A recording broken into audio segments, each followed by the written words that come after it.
Hi everyone, ನಾನು ನಿಮ್ಮ ಸಂದರ್ಶಿನಿ ಸ್ವಾಮಿ.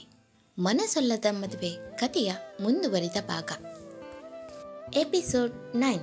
ಇಂದಿನ ಸಂಚಿಕೆಯಲ್ಲಿ ನಕ್ಷತ್ರ ತನಗೆ ಬಂದಿದ್ದ ಮೇಲ್ ಚೆಕ್ ಮಾಡಿ ತನ್ನ ಅಸಿಸ್ಟೆಂಟ್ಗೆ ಹೇಳಿ, ನಾನು ಒಂದು ಮೇಲ್ ಕಳಿಸ್ತೀನಿ, ಅದಕ್ಕೆ ರಿಪ್ಲೈ ಮಾಡು ಎಂದು ಎಲ್ಲ ತೆಗೆದಿಟ್ಟು ಲೇಸಿಯಾಗಿ ಮಲಗಲು. ಕತೆ ಮುಂದುವರಿಯುವುದು. ಇತ್ತ ರಮೇಶ್ ಹೇಗಾದರೂ ಮಾಡಿ ಸಿಂಚನ ಅನ್ನೋ ಹುಡುಗಿನ ಕರ್ಕೊಂಡು ಬಂದು ಸುಧಾ ಮುಂದೆ ನಿಲ್ಲಿಸಿದ್ರೆ ಅವಳಿಗೆ ಸ್ವಲ್ಪನಾದರೂ ಪ್ರಜ್ಞೆ ಬರ್ಬೋದು ಎಂದು ಯೋಚಿಸಿ ಮನಸ್ಸಿಲ್ಲದ ಮನಸ್ಸಲ್ಲಿ ರಮೇಶ್ ಕಾರು ಬಿಲ್ಲ ಬಂಗಲೆ ಮುಂದೆ ನಿಂತಿದೆ. ರಮೇಶ್ ಅವರನ್ನು ನೋಡಿದ ಸೆಕ್ಯೂರಿಟಿ ಸಲ್ಯೂಟ್ ಮಾಡಿ ಕಳಿಸ್ತಾ ಒಳಗೆ. ರಮೇಶ್ ಅವರು ಸೀದಾ ತಮ್ಮ ಗತ್ತಿನ ಹೆಜ್ಜೆಯಲ್ಲೇ ಬಿಲ್ಲ ಮನೆ ಬಾಗಿಲಲ್ಲಿ ನಿಂತು ಒಮ್ಮೆ ಜೋರಾದ ಉಸಿರು ಬಿಟ್ಟು ಒಳಗೆ ಕಾಲಿಟ್ರು. ಅವರನ್ನ ಹಿಂದಿನಿಂದ ನೋಡಿ ಯಾರು ಎಂದ ಧ್ವನಿ ಕಡೆ ಆಲಿಸಿದ ರಮೇಶ್ ಕಿವಿ ಬೆಚ್ಚಗಿನ ಫೀಲ್ ಕೊಟ್ಟಿತು. ಆ ಧ್ವನಿ ಬಂದ ಕಡೆ ನೋಡಿದ್ರೆ ರಮೇಶ್ ಕಂಡು ಕಾಣದೆ ತುಂಬಿತ್ತು. ರಮೇಶ್ ಮುಂದೆ ನಿಂತಿದ್ದ ವಯಸ್ಸಾದ ಹೆಂಗಸಿನ ಕೈ ಕನ್ನಡಕ ಸರಿ ಮಾಡಿಕೊಂಡು ತಮ್ಮ ತುಂಬಿದ್ದ ಕಣ್ಣನ್ನು ಇನ್ನೂ ಹಗಲ ಮಾಡಿ ಹಾಗೆ ನಿಂತರು. ಅಷ್ಟರಲ್ಲಿ, ಅಮ್ಮ, ನೀವಿವತ್ತು ಮಿಸ್ ಮಾಡುವ ಹಾಗಿಲ್ಲ ಎನ್ನುತ್ತಾ ಸುಪ್ರಿಯಾ ಬಂದವಳೆ ರಮೇಶ್ ಅವರನ್ನು ನೋಡಿ ಹಾಗೆ ಭವಾ ಎಂದು ಮುಂದೆ ಬಂದು, ಎಷ್ಟು ದಿನ ಆಗಿತ್ತು ನಿಮ್ಮನ್ನು ನೋಡಿ ಎಂದು ಕಣ್ ತುಂಬಿದ ಸುಪ್ರಿಯಾ ತನ್ನ ಮುಂದೆ ನಿಂತಿದ್ದ ವಯಸ್ಸಾದ ಹೆಂಗಸಿನ ಕಡೆ ನೋಡಿ, ನಾನು ಹೇಳಿಲ್ವಮ್ಮ ಬಾವಾ ಒಂದಿನ ಬಂದೇ ಬರ್ತಾರೆ ಎಂದು. ಈಗ ನೋಡಿ, ನಿಮ್ಮ ಪ್ರತಿದಿನದ ಉಪವಾಸದ ಪೂಜೆ ಫಲ ಕೊಟ್ಟಿದೆ. ನಿಮ್ಮ ಮಗ ನಿಮ್ಮ ಮುಂದೆ ನಿಂತಿದ್ದಾರೆ ಎಂದರು. ಆ ಲೇಡಿ ರಮೇಶ್ ಎಂದು ತುಟಿ ಉಬ್ಬಿಸಿ ಕೋಪ ತೋರಿಸುತ್ತಾ ತಮ್ಮ ಶಕ್ತಿ ಇಲ್ಲದ ಕೈಯಲ್ಲೇ ತಮ್ಮ ಮಗನ ಹೆದೆಗೆ ಹೊಡೆಯುತ್ತಾ, ಯಾಕೋ ಹೀಗೆ ಮಾಡಿದೆ, ನಾನೇನು ಮಾಡಿದ್ದೆ, ಎತ್ತ ಒಟ್ಟ ಒರೆಸೋಕೆ ಅಂತಲೇ ಹುಟ್ಟಿದ್ದ ಎಂದು ಮಗನನ್ನು ತಮ್ಮ ಮೃದುವಾದ ಕೈಯಲ್ಲಿ ರಮೇಶ್ ಮುಖ ಮುಟ್ಟುತ್ತಾ, ಹೇಗಿದ್ಯಾ, ನಿನ್ನಮ್ಮ ನಿನಗೆ ನೆನಪಿಲ್ವಾ ಎಂದು ಹೇಳ್ತಾರೆ. ರಮೇಶ್ ಅವರು ಕೂಡ ಕಣ್ತುಂಬಿ ತನ್ನ ತಾಯಿನ ಗಟ್ಟಿಯಾಗಿ ತಬ್ಬಿ ಅಮ್ಮ ಎಂದು ಉಸಿರಿದ್ರು. ಆ ಒಂದು ಕೂಗಿಗಾಗಿ, ಕರಿಬೇಕಿಗಾಗಿ ಈ ವಯಸ್ಸಾದ ಜೀವ ಕಾಯ್ತಿತ್ತು. ಆ ಅಮ್ಮ ಎನ್ನುವ ಶಬ್ದ ಕೇಳಿ ಆ ಲೇಡಿ ಕಣ್ಣು ಇನ್ನೂ ತುಂಬಿ ಕಣ್ಣೀರು ತನ್ನ ಮಗನ ಬೆನ್ನ ಬಟ್ಟೆ ನೆನೆಸುತ್ತಿತ್ತು. ಬಹುದಿನಗಳ ನಂತರ ತಾಯಿ ಮಗನ ಬಾಂಧವ್ಯ ನೋಡಿ ಸುಪ್ರಿಯಾ ಅವರು ಕೂಡ ಕಣ್ತುಂಬಿತ್ತು. ಅಷ್ಟೊತ್ತಿಗೆ ಮೇಲಿಂದ ವೈಭವ್ ಕೆಳಗೆ ನಡೆಯುತ್ತಾ ಈ ದೃಶ್ಯ ನೋಡಿ ಹೂಬೆ ಬೆಸೆದು ಕೆಳಗಿಳಿದು ಬಂದ. ವೈಭವ್ ಬೂಟಿನ ಶಬ್ದ ಕೇಳಿ ದುಃಖ ತುಂಬಿದ ಇಬ್ಬರು ಆ ಬೂಟಿನ ಶಬ್ದ ಬಂದ ಕಡೆ ನೋಡಿದ್ರು.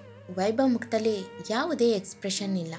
ಸುಪ್ರಿಯಾ ಅವರು, ವೈಭವ್ ನಿನ್ನ ಚಿಕ್ಕಪ್ಪ ಎಂದರು ಭಾವುಕರಾಗಿ. ವೈಭವ್ ರಮೇಶ್ ಕಡೆ ನೋಡಿದೆ, ಮಾಮ್, ನಾನು ಹೊರಗೆ ಹೋಗುತ್ತಿದ್ದೇನೆ, ಬಂದವರ ಆಧಾರಾದಿತ್ಯ ಜೋರಾಗೇ ಇರಲಿ, ಬಟ್ ನಾಳೆ ಡ್ಯಾಡ್ ಬರೋದ್ರೊಳಗೆ ಮುಗ್ದಿದ್ರೆ ಚೆನ್ನಾಗಿರುತ್ತೆ ಎಂದು ಅಲ್ಲಿಂದ ಹೋಗ್ತಾನೆ. ರಮೇಶ್, ನೇಲು ವೈಭವ್ ಎಂದರು. ವೈಭವ್ ತನ್ನ ಕೋಟ್ ಸರಿ ಮಾಡಿಕೊಂಡು, ನನಗೆ ಸುಮ್ಮನೆ ಟೈಮ್ ವೇಸ್ಟ್ ಮಾಡೋಕ್ಕೆ ಇಷ್ಟ ಇಲ್ಲ ಎಂದ ಕಟುವಾಗಿ. ರಮೇಶ್ ಅವರು, ನನ್ನ ಟೈಮ್ ವ್ಯಾಲ್ಯೂ ಕೂಡ ತುಂಬ ಕಾಸ್ಟ್ಲಿ, ಸೊ ನಾನು ಬಂದ ವಿಷಯ ಹೇಳಬೇಕು ಅಷ್ಟೇ. ಆ್ಯಂಡ್ ನಾನು ಈ ಮನೆಗೆ ಬಂದಿದ್ದು ನಿಮ್ಮಂಥವರ ಆಧಾರಾದಿತ್ಯ ಸ್ವೀಕಾರ ಮಾಡೋಕ್ಕೆ ಅಲ್ಲ, ನಾನು ಒಂದು ಕೇಸ್ ಮೇಲೆ ಬಂದಿದ್ದೀನಿ ಎಂದರು ಹೂಪು ಗಂಟೆಗೆ. ಇಷ್ಟೊತ್ತು ನಗುತ್ತಿದ್ದ ವಯಸ್ಸಾದ ಲೇಡಿ ಮುಖ ಬಾಡಿತು. ಸುಪ್ರಿಯಾ ಅವರು, ಬಾವಾ ಏನು ಹೇಳ್ತಿದ್ದೀರಾ ಎಂದರು ತುಸು ಕನ್ಫ್ಯೂಸ್ನಲ್ಲೇ. ರಮೇಶ್ ಅವರು ಸೋಫಾ ಮೇಲೆ ಕೂತು, ಮಿಸ್ಟರ್ ವೈಭವ್ ಬಿಲ್ಲ, ನೀವು ಬೆಳಿಗ್ಗೆ ಏರ್ಪೋರ್ಟಿಂದ ಕರ್ಕೊಂಡು ಬಂದ ಹುಡುಗಿ ಡೀಟೇಲ್ಸ್ ಬೇಕು ಎಂದರು. ವೈಭವ್ ಮುಖ ಗಂಟಿಗೆ, ಆ ಹುಡುಗಿ ವಿಷಯ ನಿಮ್ಗೆ ಯಾಕೆ ಎಂದ. ಹಿಂದೆ ಸೋಫಾಗೆ ಹೊರಗೆ ರಮೇಶ್ ಅವರು, ವಿಷಯ ಇಲ್ಲದೆ ಪೊಲೀಸ್ನವರು ಹುಡುಕಿ ಬರಲ್ಲ ಮಿಸ್ಟರ್ ವೈಭವ್ ಎಂದರು ಹೂಪು ಮೇಲೆ ಮಾಡಿ. ವೈಭವ್, ಅವಳು ನಕ್ಷತ್ರ, ನಮ್ಮಲ್ಲಿ ರಿಲೇಟಿವ್ ಎಂದ. ರಮೇಶ್ ಅವರು, ಆ ಹುಡುಗಿಯಲ್ಲಿ ಕರೆಸಿ ಎಂದರು. ಸುಪ್ರಿಯಾ, ಯಾಕೆ ಬಾಬಾ ಎಂದಳು ಗೊಂದಲದಲ್ಲೇ. ರಮೇಶ್ ಅವರು, ಹೇಳಿದ್ನಲ್ಲ, ಕಾರಣ ಇಲ್ಲದೆ ನಾವು ಯಾವುದಕ್ಕೂ ಕೈ ಹಾಕಲ್ಲ, ಸೊ ಪ್ಲೀಸ್ ಕರೆಸಿ ಎಂದರು. ಸುಪ್ರಿಯಾ ಅವರು ನಕ್ಷತ್ರ ಅವರನ್ನ ಕರೆದು ಕೇಳಕ್ಕೆ ಬಂದರು. ರಮೇಶ್ ಅವರು ನಕ್ಷತ್ರ ಮುಖ ನೋಡಿ, ಅವತ್ತು ಈ ಹುಡುಗಿ ಮುಖ ಸರಿಯಾಗಿ ಕಾಣಲೇ ಇಲ್ಲ, ನನ್ನ ಸುಧಾ ಚೂಸು ಚೆನ್ನಾಗೇ ಇದೆ ಎಂದು ಯೋಚಿಸಿ ವಾಸ್ತವಕ್ಕೆ ಬಂದು, ಬನ್ನಿ ಮಿಸ್ ನಕ್ಷತ್ರ ಎಂದರು. ನಕ್ಷತ್ರ ಬಂದು, ಎಸ್ ಹೇಳಿ, ಯಾರು ನೀವು ಎಂದಳು. ರಮೇಶ್ ನಾನು ಕಮಿಷನರ್ ರಮೇಶ್, ನಿಮ್ಮ ಮೇಲೆ ಒಂದು ಕೇಸ್ ಬುಕ್ ಆಗಿದೆ ಎಂದರು ತುಸು ಗಂಭೀರವಾಗಿ. ನಕ್ಷತ್ರ ಅಷ್ಟೇ ಶಾಕ್ನಲ್ಲಿ, ವಾಟ್, ಯಾವ ಕೇಸ್ ಬುಕ್ ಆಗಿದೆ ಎಂದು ಮುಖ ಗಂಟಿಗೆ ವಾಟ್ಸ್ ದ ಮ್ಯಾಟರ್ ಎಂದಳು ಗೊಂದಲದನೆ. ರಮೇಶ್ ಅವರು, ಒಂದು ಚಿಕ್ಕ ಎನ್ಕ್ವೈರಿ, ಸೊ ನೀವು ನಮ್ಮ ಜೊತೆ ಬರಬೇಕು ಎಂದರು. ವೈಭವ್, ಏನು ಕೇಸ್ ಅಂತ ಹೇಳಿ ಎಂದ ತುಸು ಕೋಪ್ತಲೆ. Ramesh, it's a confidential matter, so Miss Nakshatra ನೀವು ಬರಲೇಬೇಕು, 5 ಮಿನಿಟ್ಸ್ ಅಷ್ಟೇ ಎಂದರು. ವೈಭವ್ ಕೋಪ್ತಲೆ ಸೋಫಾನ ಗುದ್ದಿ, ಚಿಕ್ಕಪ್ಪ, ನೀವು ನನ್ನ ಫಿಯಾನ್ಸ್ಗೆ ಅವಮಾನ ಮಾಡಿಸಿದ್ರ, ಏನು ವಿಷಯ ಅಂತ ಹೇಳಿ, ಏನೇ ಇದ್ರೂ ಇಲ್ಲೇ ಕ್ಲಿಯರ್ ಆಗಬೇಕು ಎಂದ ಗಡ್ಸಾಗಿ.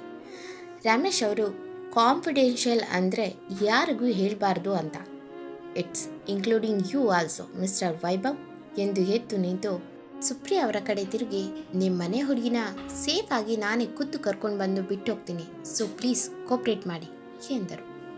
ವೈಭವ್ ತುಸು ಕೋಪದಲ್ಲೇ, ಮಿಸ್ಟರ್ ಕಮಿಷನರ್, ನಾವೇನು, ನಮ್ಮ ಪವರ್ ಏನು ಅಂತ ಗೊತ್ತಿಲ್ಲ ಅನಿಸುತ್ತೆ ನಿಮಗೆ ಎಂದ ಎದ್ದು ನಿಂತು. ರಮೇಶ್ ವ್ಯಂಗ್ಯವಾಗಿ ನೋಡಿ, ನೀವೇನು, ನಿಮ್ಮ ಪವರ್ ಏನು ಅನ್ನೋದನ್ನು ನಾನು 25 ವರ್ಷದ ಹಿಂದೆಯೇ ನೋಡಿದ್ದೀನಿ. ಒಳ್ಳೆಯವ್ರ ಥರ ಮುಖ ಧರಿಸಿರೋ ನರಿಗಳು ಅಂತ ನನಗೆ ತುಂಬ ಚೆನ್ನಾಗಿ ಗೊತ್ತಿದೆ ಎಂದು ತಂದೆಯಂತೆ ಮಗನು ತಯಾರಾಗಿದ್ದಾನೆ ಎಂದು ವ್ಯಂಗ್ಯವಾಗಿ ನಗು ಚೆಲ್ಲಿ, ಅಮ್ಮ, ನಾನು ಈ ಹುಡುಗಿನ ಕರ್ಕೊಂಡು ಹೋಗ್ತಿದ್ದೀನಿ ಎಂದು ನಕ್ಷತ್ರ ಕಡೆ ತಿರುಗಿ, ನೋಡಮ್ಮ, ಒಂದು ಚಿಕ್ಕ ಎನ್ಕ್ವೈರಿ, ಸೊ ಡೋಂಟ್ ವರಿ, ನಾನು ರಿಟರ್ನ್ ಕರ್ಕೊಂಡು ಬಂದುಬಿಡ್ತೀನಿ ಎಂದರು. ನಕ್ಷತ್ರ, ವೈಭವ್ ಪ್ಲೀಸ್ ಕಾಮ್ ಡೌನ್ ಎಂದು ಡೋಂಟ್ ವರಿ ಎಂದು ಕಣ್ಣಲ್ಲಿ ಸನ್ನೆ ಮಾಡಿ, ನಡೀರಿ ಅಂಕಲ್ ಎಂದು ಹೊರಟು ನಿಂತು ರಮೇಶ್ ಕಾರ್ನಲ್ಲಿ ಕೂತವಳು ಅವರ ಮುಖನೇ ದಿಟ್ಟಿಸಿ ನೋಡುತ್ತಾ, ರಮೇಶ್ ಬಿಲ್ಲ ತುಂಬ ಒಳ್ಳೆಯವರು, ಅವರು ತನ್ನ ಜೀವನನೂ ತ್ಯಾಗ ಮಾಡಿಬಿಟ್ರು ನನಗಾಗಿ ಎನ್ನುವ ಧ್ವನಿ ಅವಳಿಗೆ ಪ್ರತಿಧ್ವನಿಸುತ್ತಿತ್ತು ಅವಳ ಮೈಂಡ್ನಲ್ಲಿ. ನಕ್ಷತ್ರ ಮುಖ ನೋಡಿ, ಹೆದರಬೇಡ ಕಣಮ್ಮ, ನಾವು ಪೊಲೀಸ್ ಸ್ಟೇಷನ್ಗೆ ಹೋಗ್ತಿಲ್ಲ, ನಿನ್ನಿಂದ ಒಂದು ಚಿಕ್ಕ ಫೇವರ್ ಆಗಬೇಕು, ಅದಕ್ಕೆ ಹೀಗೆ ಹೇಳಿದೆ ಎಂದು ಕಾರ್ ಡ್ರೈವ್ ಮಾಡ್ತಾರೆ. ನಕ್ಷತ್ರ ಅವರ ಮುಖನೇ ನೋಡುತ್ತಾ ಕೂತಿತ್ತು. ರಮೇಶು ಸುಧಾ ಅವರ ಹಾಸ್ಪಿಟಲ್ ಮುಂದೆ ಕಾರ್ ನಿಲ್ಲಿಸಿ, ನಕ್ಷತ್ರ ಬಾಮ್ಮ ಎಂದರು. ನಕ್ಷತ್ರ ಆ ಹಾಸ್ಪಿಟಲ್ ನೋಡಿ, ಅಂಕಲ್ ಇಲ್ಲಿಗೆ ಯಾಕೆ ಕರ್ಕೊಂಡು ಬಂದ್ರಿ ಎಂದಳು ಗೊಂದಲದಲ್ಲೇ. ರಮೇಶ್ ಅವರು, ನಿನ್ನಿಂದ ಒಂದು ಜೀವಕ್ಕೆ ಸಹಾಯ ಆಗಬೇಕಿದೆ ಎಂದು ಸುಧಾ ಅವರ ವಾರ್ಡ್ ಕಡೆ ನಡೆದ್ರು. ಅಲ್ಲಿ ಆದಿ ನಿಂತಿದ್ದ. ಆದಿ ಸಿಂಚನ ಮುಖ ನೋಡಿ ಕಣ್ಣರಳಿಸಿ ಮುಂದೆ ಬಂದು, ಸಿಂಚನ ಎಂದು ನೀನು ಎಲ್ಲೋಗಿದ್ದೆ ಎಂದು ಕೇಳಬೇಕು ಎನಿಸಿದ್ರು ತನ್ನನ್ನು ಏರ್ಪೋರ್ಟ್ನಲ್ಲಿ ಗುರುತು ಹಿಡಿಯಲಿಲ್ಲ ಎಂದು ನೆನೆದು, ಸಾರಿ, ನೀವು ಎಂದ. ರಮೇಶ್ ಆದಿ ಕಡೆ ಮುಖ ಮಾಡಿ, ಇವರು ನಕ್ಷತ್ರ, ವೈಭವ್ ಫಿಯಾನ್ಸೆ ಎಂದರು. ಆದಿ ಮುಖ ಗಂಟಿಕ್ಕಿತು. ತಕ್ಷಣ ರಮೇಶ್ ಕತ್ತಾಡಿಸಿ ಸುಮ್ಮನಿರು ಎನ್ನುವಂತೆ ಲುಕ್ ಕೊಟ್ಟರು.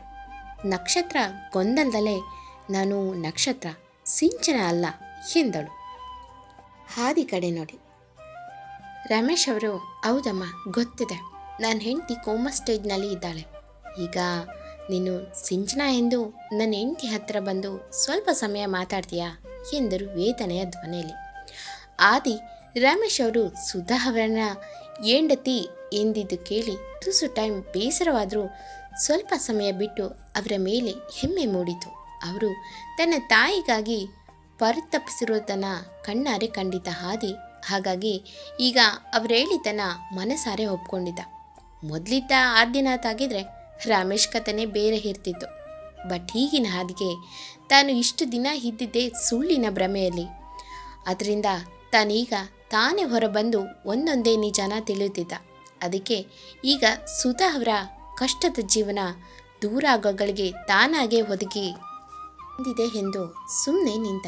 ರಮೇಶ್ ಅವರು, ಇವನು ನನ್ನ ಮಗ ಆದಿ, ಇವನ ಹೆಂಡತಿ ಸಿಂಚನ ಅಂದಿದ್ಲು, ಈಗ ಅವಳು ಮನೆ ಬಿಟ್ಟು ಹೋಗಿದ್ದಾಳೆ, ಈಗ ನೀನೇ ಆ ಹುಡುಗಿ ಹೆಸರೇಳಿ ಮಾತಾಡ್ತೀಯಾ ನನ್ನ ಹೆಂಡತಿ ಹತ್ರ ಎಂದರು ರಿಕ್ವೆಸ್ಟ್ ಮಾಡೋ ಥರ ಮುಖ ಮಾಡಿ. ಆದಿಗೆ ತನ್ನನ್ನು ರಮೇಶ್ ಅವರು ಮಗ ಎಂದಿದ್ದು ಒಂದು ಕಡೆ ಖುಷಿ ಆದರೆ, ಇನ್ನೊಂದು ಕಡೆ ತನ್ನಮ್ಮನಿಗಾಗಿ ಆ ಬಿಲ್ಲ ಮನೆಗೋಗಿ ಈ ಹುಡುಗಿಗೆ ಏನು ಹೇಳಿ ಕರೆತಂದಿದ್ದಾರೆ ಎಂದು ಯೋಚಿಸಿ ಕ್ಯೂರಿಯಸ್ ಆಗ್ತಾನೆ. ನಕ್ಷತ್ರ, ಏನು ಇವ್ರ ವೈಫು ಮನೆ ಬಿಟ್ಟು ಹೋಗಿದ್ದಾರಾ?